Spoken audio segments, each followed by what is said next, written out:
Couple vlogger na masama ang loob kay Ann Curtis dahil sa content nito sa Siquijor kinastigo ng mga netizens. Ako promoting the island again, pero wala acknowledgement.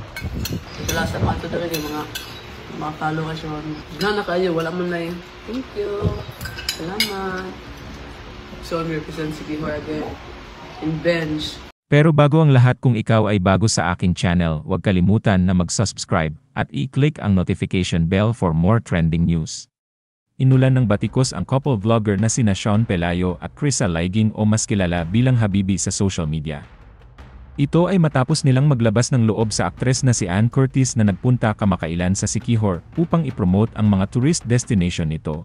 Tila dismayado sina Sean at Habibi sa isang TikTok livestream noong Sabado, April 18, na nagsasabing hindi umano na-acknowledge ng local government ng Siquijor ang kanilang pagsisikap na si-promote ang lugar. Nangyari ito matapos ang pagbabahagi ni Ann Curtis sa social media noong Marso ang mga sulyap sa kanyang island getaway, na tila bahagi ng isang proyektong pagbibidahan niya. Sa isa sa kanyang viral Instagram videos na naka two-piece bikini, ay makikitang lumambitin ito sa isang mahabang tali sa Siquijor Lake. Nag-viral ang video na hinangaan ng mga netizens dahil halos hindi nakadikit ang kanyang mga paa sa ibabaw ng tubig.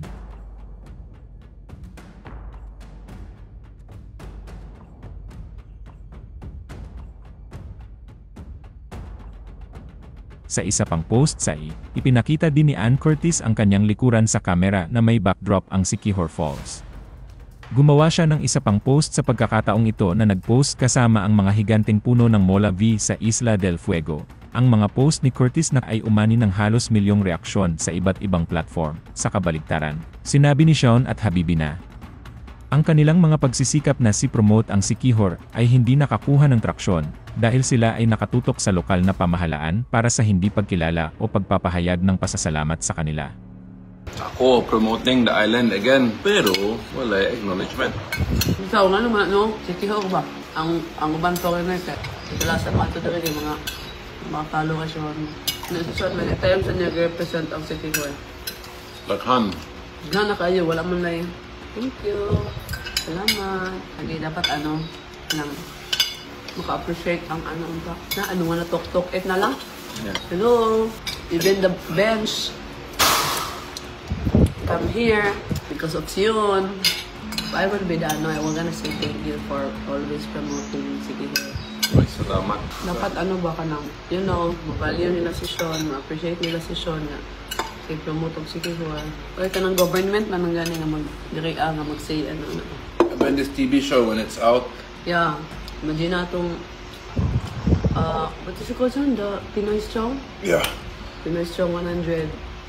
Sean represent Siquijor again. In bench, Sean represent Siquijor again. Many times. But wala Dre, ay na lang. Okay na. Kung sa laing places pa to na daghan tayo mo thank you good.